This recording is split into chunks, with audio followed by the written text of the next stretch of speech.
stays in here. That's where they go.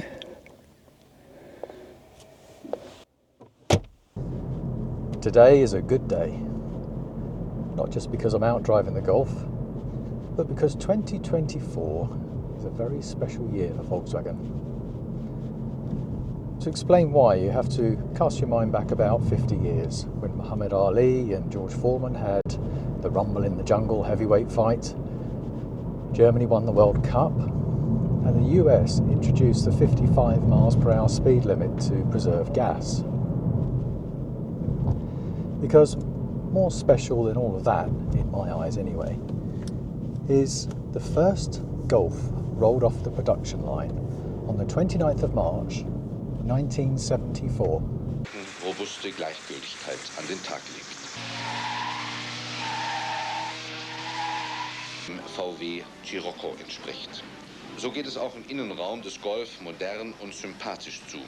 Die Instrumente sehen nicht nur gut aus, sie sind es auch. Volkswagen officially launched the Golf in May 1974. And the story of the Golf goes a little bit like this over the last 50 years. Volkswagen commissioned an Italian car designer called Giorgetto Giugiaro to come up with something that would succeed the Beetle. Giorgetto Giugiaro came up with a much more angular shape in the Golf, and the Golf Mark I was born, and it was Volkswagen's first front-wheel drive car. So today we know the first Golf is the Golf Mark I, and that was on the roads until Volkswagen launched the Golf Mark II in 1983, and that introduced us to the Golf Synchro four-wheel drive on the supercharged G60. In 1991 the Mark III appeared on our roads, and in 1997 the Mark IV, and that gave us the first 4Motion Golf four-wheel drive. Hello Golf.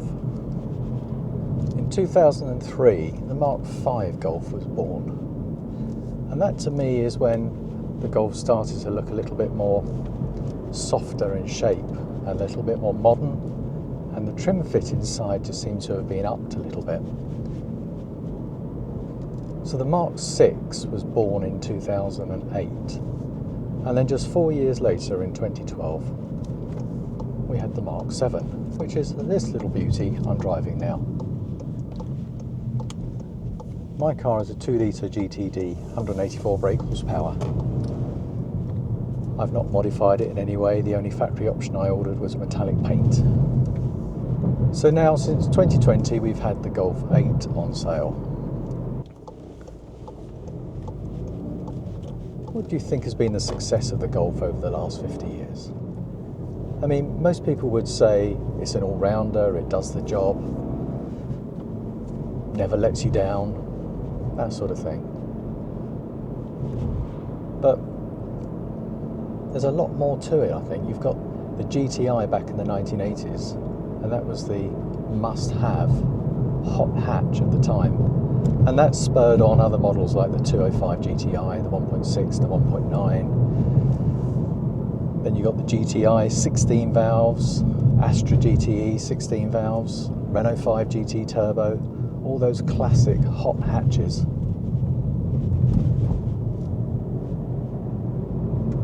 And I think the Golf GTI was responsible for a lot of that.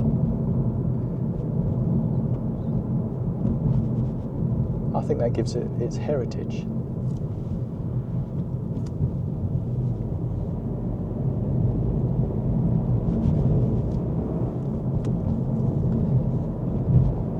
Mixing with that, you've got Volkswagen with their really, really clever commercials, focusing on reliability. Oh, it's not the Golf that's squeaking, it's the ladies' earrings.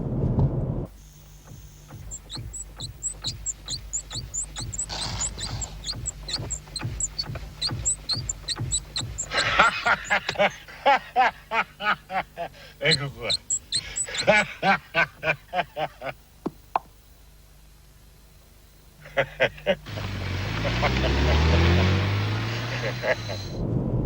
Very, very clever adverts.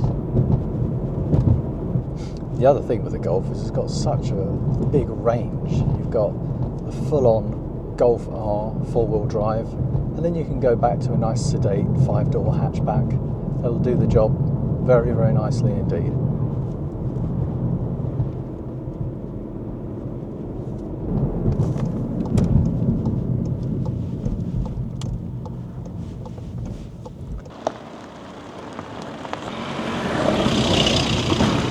What I love about the Golf when you come to a stop is the handbrake. It's absolutely fantastic.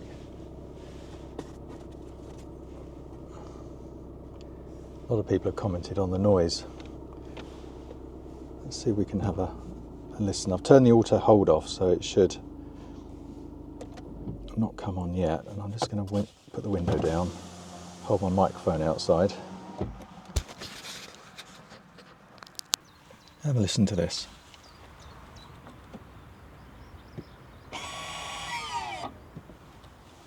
I hope you picked that up. I love it. Simple things, eh?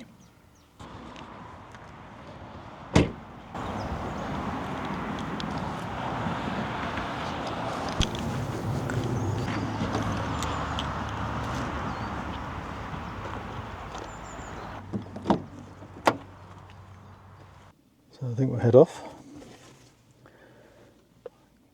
Look at all those Golfs. What a beauty, eh? Right.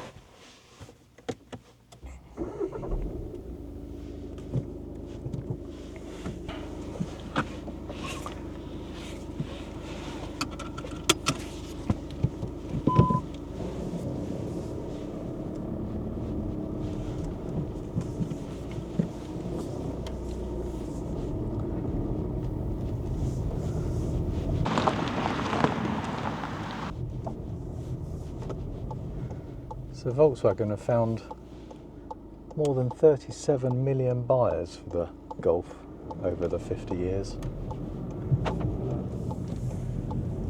And this year they're bringing out the Golf 8 50th edition.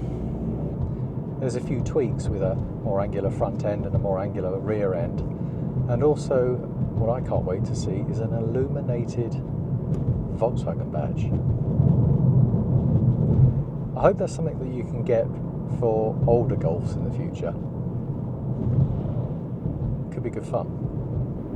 Sadly, as some of us already know, Volkswagen have confirmed that they're going to cease production of the Golf, which for anyone who's had a Golf, got a Golf, or wants to buy a Golf in the future, that's quite gutting really.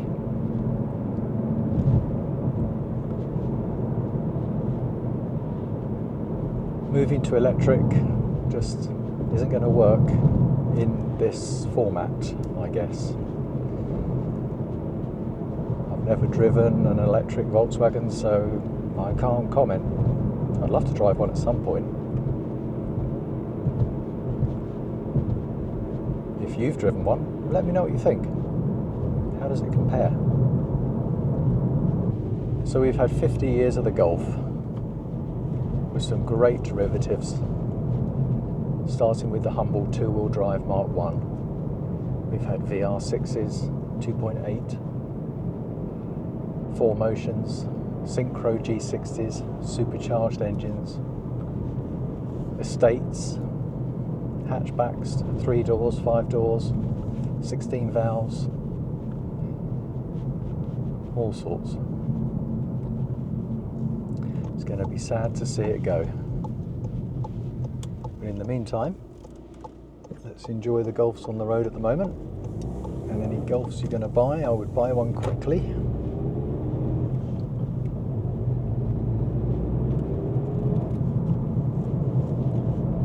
I'm looking forward to seeing the 50th edition on the road with those angular designs and the illuminated Volkswagen badge.